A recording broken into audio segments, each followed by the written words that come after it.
Holly Southgate, HEDS Rehab, here with another exercise for you for the month of May.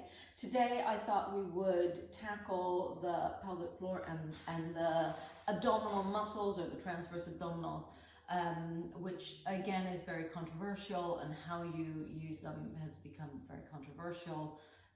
We had another video earlier which we looked at ways of recruitment. Today we're going to look a little bit differently at it, and hopefully this will help you have a better understanding about how your body works and things to watch out for, really. So I'm going to lie down on my back, and what we're going to do is we're going to monitor things a little bit. So when we have our hands on our bellies, I want you to find the two bony points around the pelvis.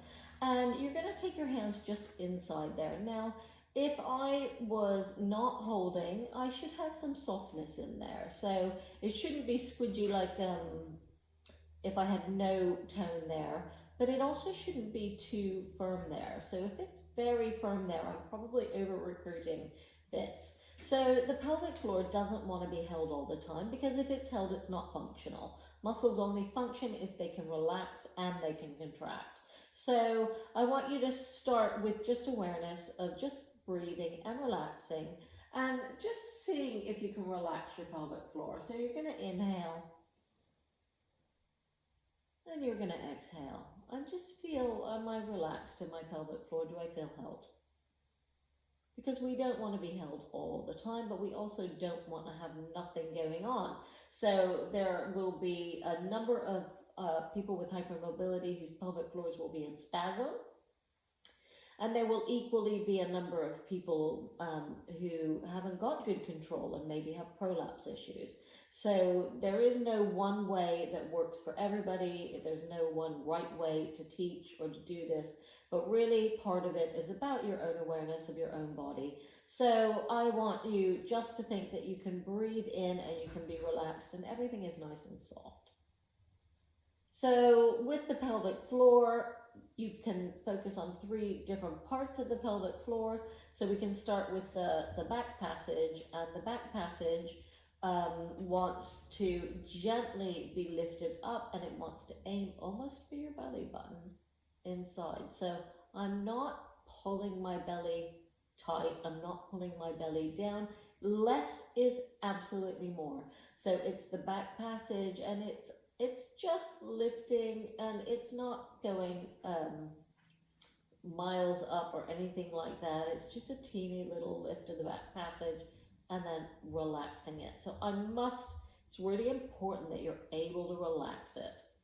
And again, so you can feel that sense of recruitment. Now, I'm not giving you or offering you breathing options during this. I'm talking, and you should easily be able to talk. So you should be able to breathe through recruitment of any of your muscles, really. We want to make sure that we can stay breathing and stay comfortable. So that would be the back passage, which is the posterior part of the pelvic floor. And then we go towards the middle.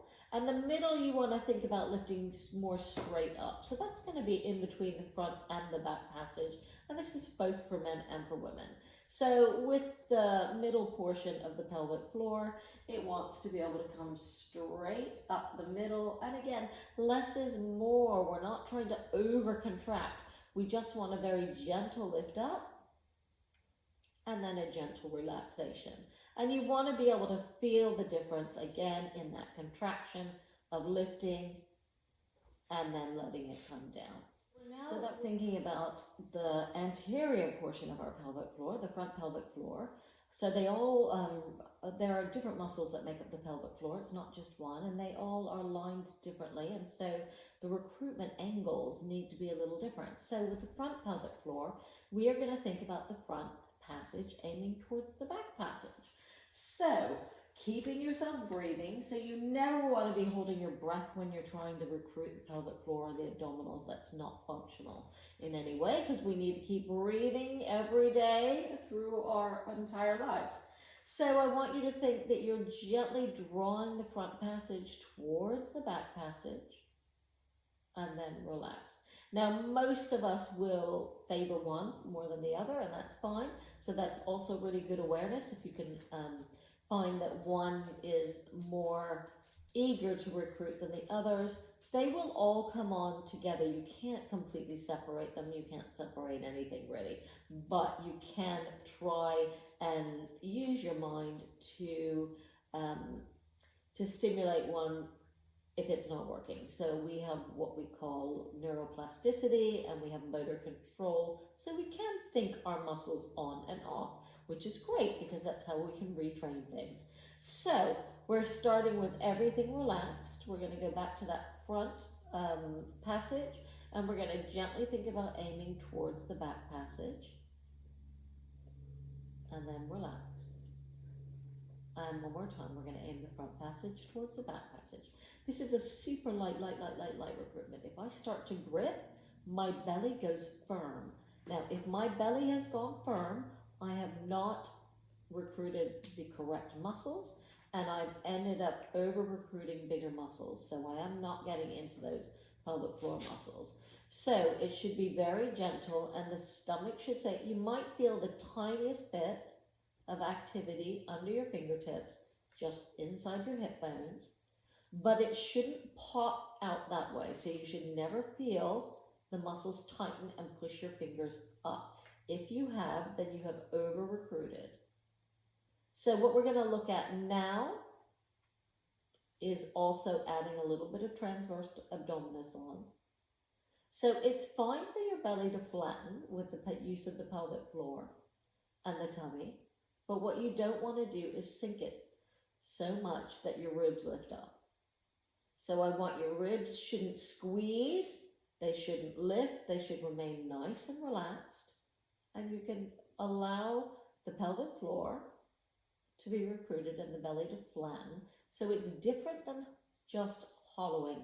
It's a flattening and then relax. And if I put my hands inside those hip bones again, I can feel as I flatten that I have a little activity, but the belly is not being pushed out, it's not being made rigid, and it's also not sinking where my ribs are lifting. So for today, we're looking at a little recruitment of pelvic floor, a very gentle flattening, and that's all. So that is finding your pelvic floor and your transverse abdominis or your lower abdominal muscles that flatten your belly if you don't want to say it's one muscle, because it almost definitely won't be. That is your exercise for today. I hope you practice it. I hope you find it useful. And if you did, look at some of the other videos. We've got lots of them out there now. So thank you for watching and have a great day.